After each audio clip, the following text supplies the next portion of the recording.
welcome to IMI Insights podcast, where faculty members explore ideas that shape today's businesses. In this episode, we're going to talk about a really interesting topic that resonates with all of us, and just the thought of it gets our mouth watering. I'm talking about street food. Now, street food is way more than just a tasty morsel on a plate that satisfies all our cravings. It is actually a window into culture, community, and also maps how cities change and evolve over time. And it also happens to be a very powerful example of entrepreneurship and local economies in action. To unpack all of this and more, today we have with us Professor Pinaki Dasgupta, who is a professor of marketing at IMI Delhi.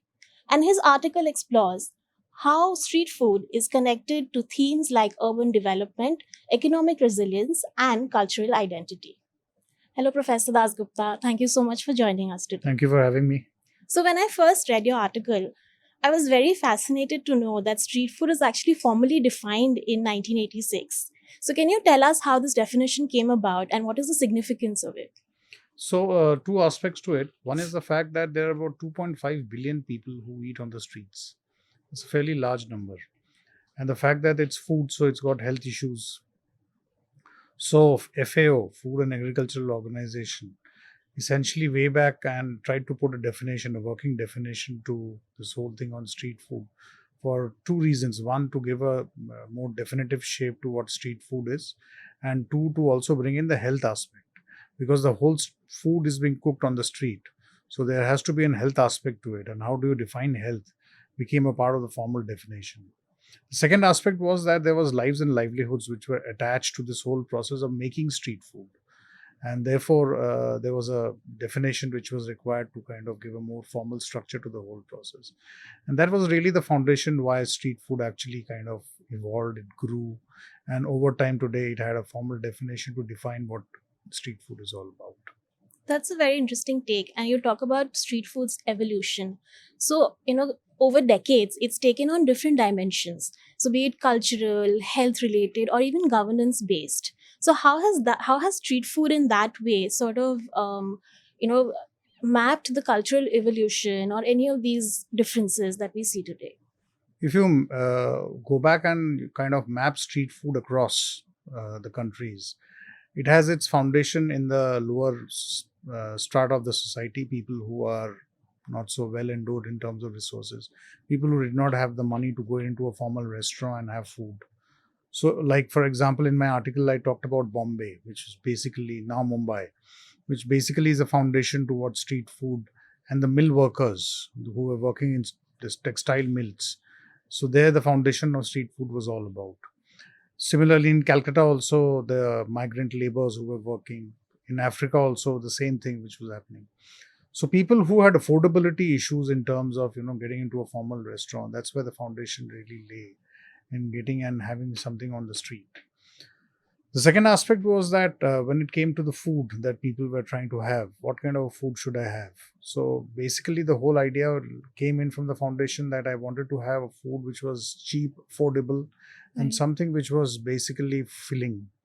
And that's why I say, for example, the humble vada pav, which is now iconic and is now home to a lot of places. But the fact is that at 10 rupees or even less than that when it started, it was a fulfilling dish. And that's where the foundation for most street food across the world actually evolved.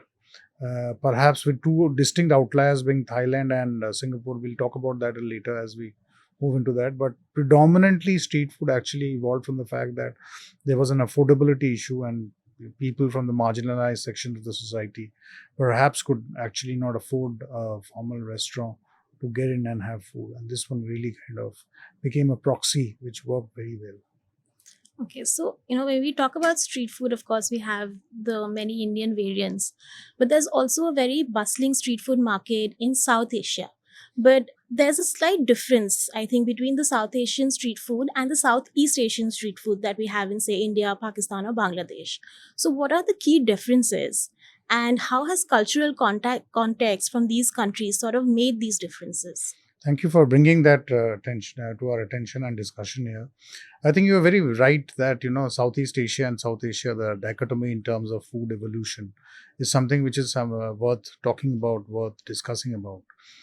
Both have their similar origins in terms of migrant workers who came to work in Bangkok, who came to work in Singapore, and they brought in their own food. If you look at, for example, Calcutta, now Kolkata, if you see, there was a lot of migrant population which came into the city, especially the colonial powers like the Portuguese or the British, the Armenians, etc. They brought in the food, and that food later on with the Mughals and all kind of dovetailed, and there was a fusion that happened. And today, the food that is there brought got brought in from a lot of migrant population that came in. There's a very similar cultural context which is there in Thailand and also in Singapore, where there was a very large migrant population. The fact that there were Chinese population which came into Singapore to work, and these people brought in their own food. But what is very stark and what is very interesting for these two cities is the fact that affluence. Over time, these two cities kind of grew in terms of socioeconomic classification. The SEC kind of evolved. So you won't be surprised if you see Michelin star chefs on the streets in Singapore or Bangkok. But probably in terms of street food back in Southeast Asia, especially in Pakistan or Bangladesh or India, you may find that the affluence factor is still not so evolved as like these two countries that we're talking about. And perhaps that's got a lot to do with the fact that how people are looking at street food. So yeah, an average person on the road here would still look at street food as something which is an indulgence, an occasional indulgence. But probably people who are in Bangkok or Singapore, and there's a very large migrant population which came. They started growing up the ranks. They started moving from blue collar to white collar, but they never they never forgot their origins in terms of what they started off in terms of their food. So they started demanding the same food that they were having when they came as a blue collar employee. And over time, they still demanded that, I have the food even if I am a white collar. But the demand in terms of hygiene, the demand in terms of the quality of inputs, the quality of the food being made was putting a lot of pressure on the street food makers. And that's why the food today that you see in these parts of the country is a little different when it comes to what you look at the other parts of the country in Southeast Asia, and all, in terms of hygiene, in terms of quality, in terms of the chefs or the people who make the food. They're all very different. And that's what I really wanted to bring in through my article in IMI Insight. So, closer home, when we look at cities like Delhi, Kolkata, Mumbai, they all have very distinct flavors in terms of street foods. So, can you tell us a little bit about the cultural influence or the historical influence that have, made these differences in these different cities? True. What you talked about was and is something very significant. Look at, for example, Calcutta, which is or Kolkata now, as they call it. It's a very interesting city because the way the Portuguese, when they came in here, they brought in a lot of change. We talk about a lot about sweets from Calcutta. If you see in up north, especially Delhi and around, you see the sweet shop is often named Bengali Sweet Corner. And they talk about sweets like rasgulla and things like that. But you'll be surprised to know that if the Portuguese never came to Calcutta, the Bengali sweet would have never kind of originated. Because the Portuguese were the ones who came in and brought in the concept of what we now call today as split milk, or chena as we call it. Because the Portuguese brought in chena, and before chena came in, there was reduced milk, or what we call as khoya. Right. So when the concept of chena came into Calcutta, the whole fabric of foods and sweet especially changed. And today, sandesh or rasgulla or whatever the food that you talk about, they all have Portuguese origin. So history played a very important role. Second aspect, when you talk about in terms of Calcutta and the love for potato, today an average Bengali swears by the potato in the biryani. Potatoes came from Portuguese. Right. And if the Portuguese never came, the potato would have never existed. So on and so forth, right? Say, for example, if you look at Bombay again, which is where there's a lot of influence of local mill workers, which I was talking a while back, right? And as these mill workers were people from the marginalized section with very limited resources, so they were looking for low-cost meal, which was filling and kind of served large portions, and therefore any food that you see in Bombay or in across Maharashtra, you will find that these portions are large, and the value for money is even more larger. Look at, for example, a place like Hyderabad, which is the home to the Nizams, and also Calcutta, which I was talking a while back. After the colonial powers kind of came, before that they were the Mughals, so they brought in their own concept. the Nizams who brought in their own concept in Hyderabad, the Mughal affair which was there, so all kind of food, slow cooking, dampuk cooking, eventually which got integrated, became very, very interesting in terms of how food kind of has a very strong historical legacy. In the last few years, which is not covered as a part of my paper, but something very interesting is from a place called Bihar. If you see some of the food which is coming in from Bihar today, which is now becoming mainstream, all these are indigenous foods which kind of originated Right. from the state itself, and there was no influence. But the fact remains that when you look at today the cuisine that comes in from Bihar, there's an element of history, maybe not too much of an external influence, but inherently from within the city, from within the state, from within the various areas that kind of circumvents around the city, those origins still kind of exist. So, very interesting dichotomy in terms of how you look at the metros and the street food, and versus some of the other cities of the country like Bihar, especially places like the northern part of Bihar, the southern part of Bihar, and all, which is very inherent in nature with limited influence in terms of street food and how they kind of impact it. Yeah, I mean, when you bring up Bihar, it reminds me of the fact that near the when you work in Noida, there's actually a lot of stalls that sell litti chokha, True. and I at that time I really didn't understand why is it so popular in that particular area. But I can see the sort of influence, the migration that might have gone into building this, right? Absolutely. You're right. So, when we talk about street food, of course, there's historical influence, there's cultural impact, but a lot of it also has to do with affordability, right? So, in your opinion, how has sort of finance or being able to afford this kind of food influenced the kind of food that they sell on the street? Excellent point, and that's where one of the new pieces that I'm currently researching on is what we call as unit economics and street food. That's my new area of research. Okay, Ultimately, see, we come from B school, so it's important that we understand the business side that you talk about. absolutely. So unit economics has become very important today in street food, and how unit economics plays a very critical role. It becomes very important. And I would love to quote what we call as the street food culture in US. Mhm. They bring in a concept of CKD, completely knocked down. So they bring in the patties, they bring in the buns, they bring in the meat, they bring in the coleslaw. They will bring various units, which kind of eventually helps in making a burger. It's like a car. So it's like an assembly line production. So they bring in the various component which they assemble and they make a burger. And that's where unit economics really works, because each one of the components that we're talking about there becomes a part of the unit economics. Say, for example, patties, which I'm buying or sourcing at X rupees, and suddenly there is a sourcing cost increase, and that moves from X to 2X. Mhm. Automatically, the unit economics of that burger will change, and that creates a huge impact. So, one of the big challenges that most street food guys are today facing is how to manage street food, and especially unit economics. And in my last column, which I had wrote in my previous year, was a thing that I introduced called cost of goods sold. And therefore COGS, as we call it in short Right. form, cost of goods sold and unit economics, both are inherently kind of married to each other. And the big challenge therefore for these street food guys, especially in sourcing, is to control unit economics and see that eventually every single component kind of gets managed well. And that's where there's a wonderful example of US, that they are able to source it so well. But the advantage that they have is their sourcing is very large as compared to what we do. Our sourcing is very limited. So therefore, there's always that element of suddenly the pricing might just about Right. go up and create a pressure. But then US remains a great example to see how unit economics kind of works. So, we talk about affordability on one hand, but the other hand, there's also a growing affluence, especially in urban areas. I've seen reels of street vendors selling avocado toast, and even somewhere I saw somebody selling sushi for that matter. So, how does this lead to, a sustenance and livelihood of these street vendors? So this is a very interesting dimension which has come in, and this is origin which I was talking a while back on how countries like Bangkok and Thailand and Singapore kind of worked on that, how eventually the socio-economic classification of these people, they kind of grow up the value chain. And therefore, I was looking at a humble sandwich, but now I'm looking at an avocado toast, is because purely the fact that I am from the demand side, I am able to afford that kind Yeah. of a toast.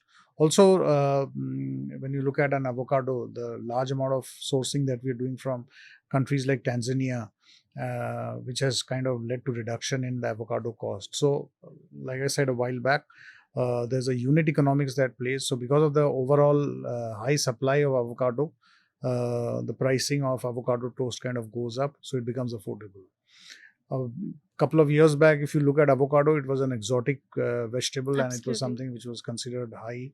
But thanks to today's sourcing, thanks to great supply chain, and some of the MOUs that we are signing with countries where we are able to kind of get more and more input to street foods at a lesser cost, it kind of helps. So there are two aspects to it that needs to be understood. One is that as a street food, am I moving up the value chain? Now, when I'm moving into an avocado toast, I'm moving up the value chain because earlier I was having a toast which had potato, which was a poor man's food or a humble potato.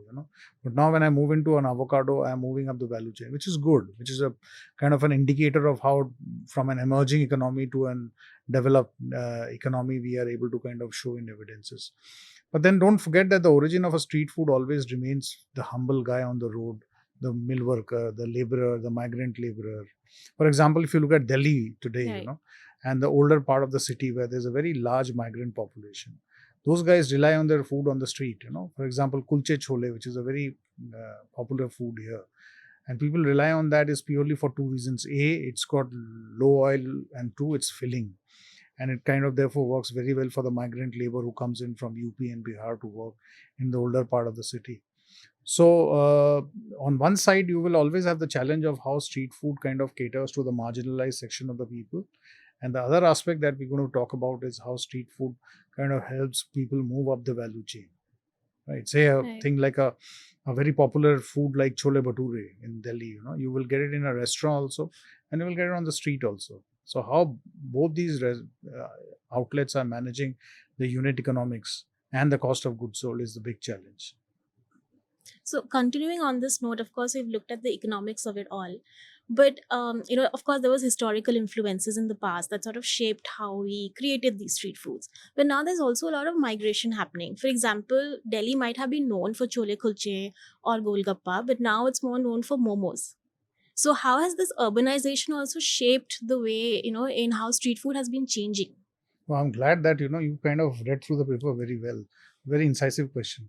And there's a very interesting aspect to food. What we normally call is that there are two types of food. One is a fixed food, and the other is a flexible food. Right? Indian normally is known for flexible food. You go to into a restaurant, and he will serve you dal, chawal, sabji, and there's a whole gamut of things that he will talk about. But if you walk into a standard, say a US restaurant or any kind of a restaurant in the West, you will find they have fixed food, which is there's a burger, there's a taco, there's a nacho, there's a quesadilla and stuff like that. So essentially, it's like a completely knockdown kind of a thing, which is what is CKD as I call about, and they create fixed food. So it's kind of templated. Right. And the challenge with flexible food is to basically go back and manage unit economics. Whereas in a templated food, it's far more easier to Mhm. manage that. That's why if you see things like Momo, it's eventually moved into a fixed food Fixed food, format. If right. you look at pizza, it's moved into a fixed food format. If you look at biryani, it's moved into a fixed food format. And also don't forget the fact that there's a very large millennial and a Gen Z population in a country like ours. And these are people, who love to experiment, who love to eat out. But at the same time, they would not like to go beyond something, which is too messy. Having a dal chawal is quite messy affair. You need utensils, you need to use spoons, forks, etc. It gets messy. But ordering a momo is filling, it's less messy, and it's fixed. You know the place, you know that it's kind of templated, so it works very well. So in street food, the big challenge is how do I actually move the market eventually from a flexible food to a templated food. It Right. helps to manage my unit economics. It helps to manage the customer because they don't get too messy, and it's something which works best.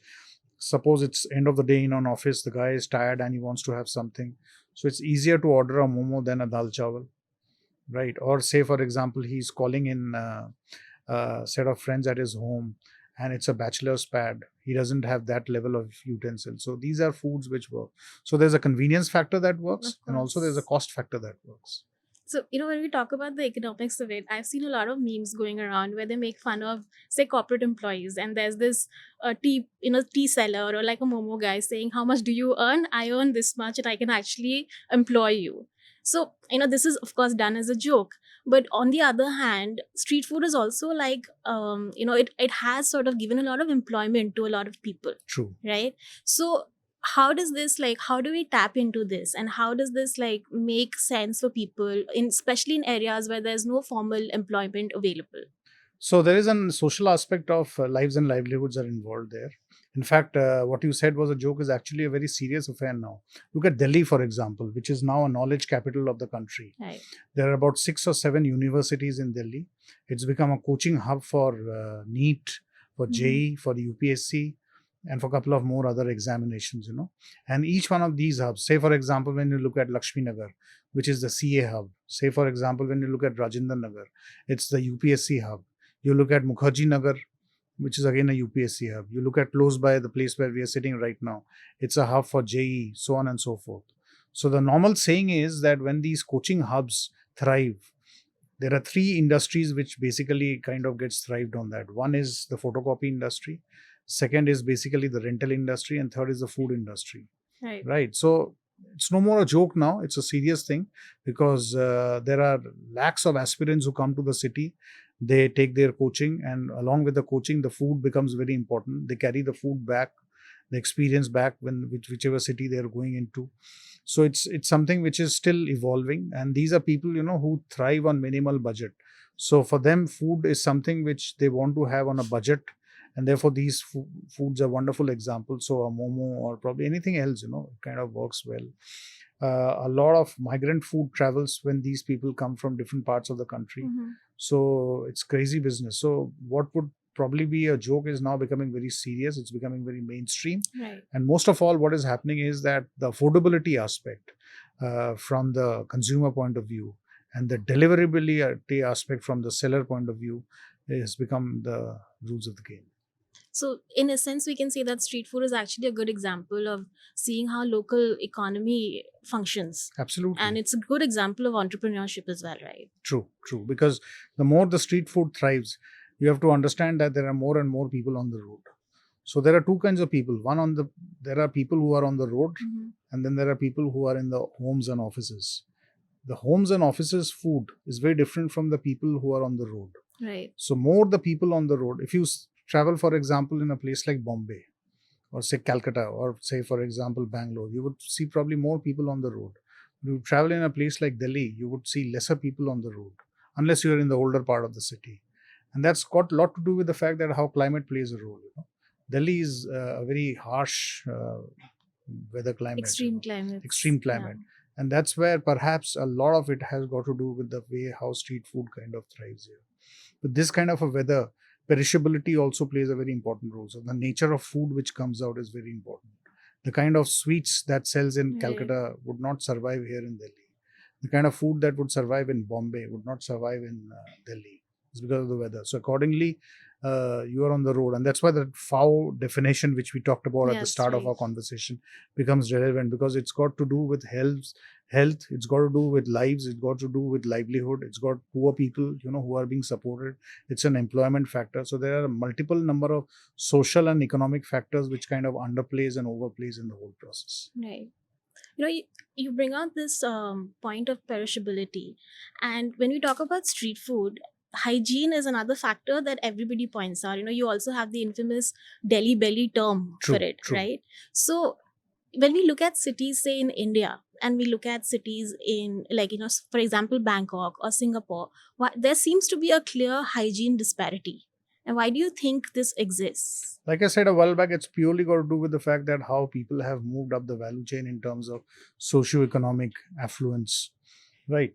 Today, for example, the guy who comes to have that street food, he's a person, who's not a so he started off with street food because he had affordability issue. But over time, it's not an affordability issue. It's the fact that, I want to kind of go back and experiment with different kind of foods. Right. So obviously for him, he's an affluent person, and he would like to have a food which basically is high quality. Hygiene is given, and which is really not the case in this part of the world, because predominantly people who are here are coming in from the lower part of the or the marginalized part of the section. Look at, for example, Delhi.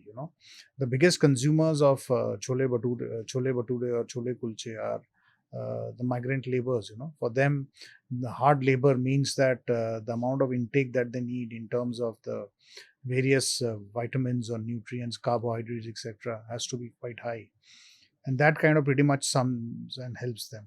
But for them, hygiene is something which is not a given factor. And that's why when you look at these foods today, when they have moved inside a restaurant, Right. so chole bhature is available inside a restaurant, kulche is available inside a restaurant, so on and so forth.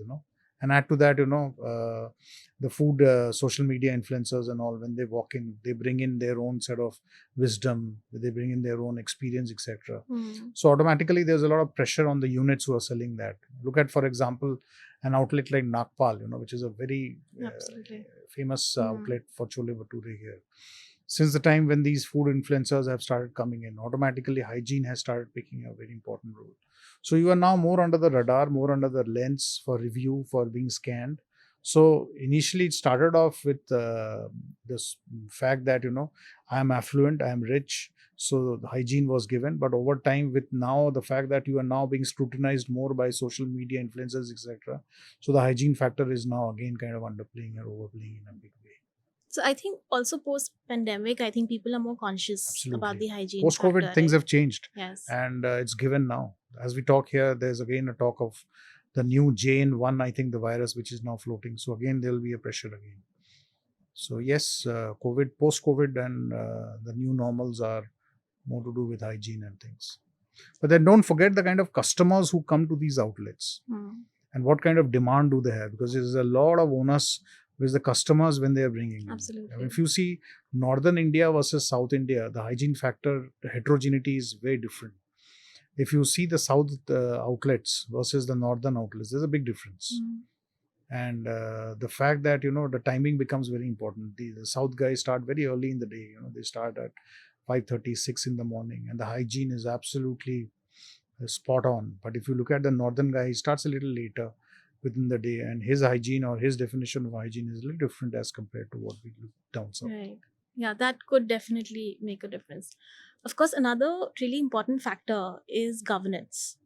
So there's a lot of urban sanitization, so called. They remove certain stalls from certain areas. So do you think this governance acts as like a stepping stone for them, or is it more something that stifles the growth of street food?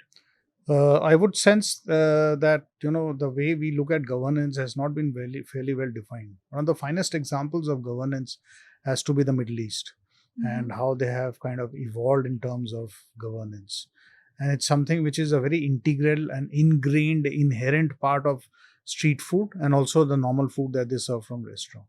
So my sense would be that governance should be a part of the entire process, entire system, instead of being an appeasement, that I'm doing a little bit of governance just to show that I'm appeasing a certain set of people. That's not really the case. So my sense here is that we need to lay down more clearer structures, something that we have started doing in the processed food segment, especially Right. with FSSI, FPO, Mhm. right? If you see recently, there was this big hue and cry about Bonvita sugar content and all, Absolutely, right? yes. So governance in the street food is still a work in progress. It's still happening. But my sense would be that we need to lay down more clearer norms. And it should not be to kind of go back and, put the whole process of a thriving street food market to go back, but it should probably help to move upfront, to become more mainstream and get more and more people to come and be a part of it. And not all street food, small from the tier 2 cities and tier 3 cities have such very clear governance structures. My own experience traveling across tier 2, tier 3 cities, I have seen that hygiene plays a very important role, which is questionable. The ambience in which you are working, Mhm. the sourcing that you are doing, everything is quite questionable. So to that extent, governance has to play a very important role in kind of helping the whole process of street food become more thriving in nature rather than putting it back. Yeah, because we've seen instances, and I think even near the institute, you see that a lot of the street food vendors have been asked to leave, and this sort of it may look like they're doing it to make the area look neater or cleaner, but I think in a way it does hinder the growth of this sector. Especially why? Because there's a lot of lives and livelihoods are involved. Yeah. So it's definitely clear that the government or these policies need to strike a balance, right, between clearing up areas and, of course, helping these street food vendors to do better. So, are there any policies that you would suggest that maybe strikes a balance? My sense here is that when these street food vendors, when they come and when they start operation, I think Calcutta has a very interesting perspective on that. I'll give you an example here. So there, what you have in here in Gurgaon, what you have in Whitefield in Bangalore and all. So Calcutta has a place called Sector 5, Right. which is where there's a big IT hub, and Mhm. all these ITES sector kind of thrives. This is in a place called Salt Lake Right. in Sector 5, and and they have a food street, which is a very long stretch of road, like a fashion street in Bombay, and it's a long stretch where on both sides of the street there are different food outlets. Something very similar to what they have in a place in central Calcutta called Dalhousie, but this one is a little more evolved. Why? Because I've seen homemakers, they bring in their car, and the back of the car is laden with food. They Right. come out, they set up the counter, and between the afternoon till the evening they sell food, etc., and then they go back. Now this is where governance comes in. What they do is they basically go back and they have to ensure that not a speck of dirt should be there when they close the counter, because if you have a speck of dirt there or anything there, the next day what they will do is they will not allow that particular vendor to sell food. Okay. So that's a very good example of how health and hygiene kind of very nicely gets ingrained into the process. And there's a pressure on the seller, that I cannot go back and litter the place. For example, if you see here during the month when we have the Ram Navami and then Yeah. the 9-day fasting, The Navratri and all. Navratri and all, so there are a lot of people, who serve food. Now, when these people are eating the food, then they throw the plate there itself and then they go away. So, a lot of your thing has to do with your civic sense. Mhm. But Bombay, for example, Calcutta, for example, South again, for example, the whole element of civic sense works.